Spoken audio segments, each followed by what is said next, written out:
the measurement of clarity in the lake when I got here and first started working. You could measure a measured disk, they call it a Secchi disk, black and white quadrants. You could see that in about 30 inches of water or less, and it would disappear.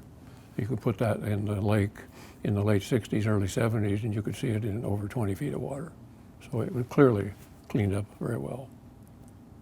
The situation that we worked on there was in parallel with a common or a similar effort to clean up the Duwamish and the Elliott Bay waterfront, and areas around Golden Gardens and West Point too, because those were the real visual pollution problems. And so we started cleaning up the Duwamish same time that we worked on the Lake Washington cleanup. Duwamish was in trouble, no question about it.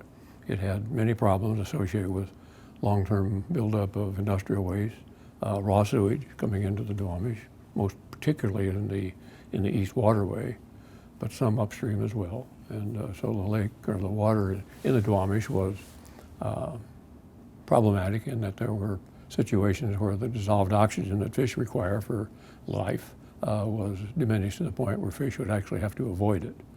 We demonstrated that the fish would avoid low DO concentrations. They wouldn't sit there and die, they'd move away.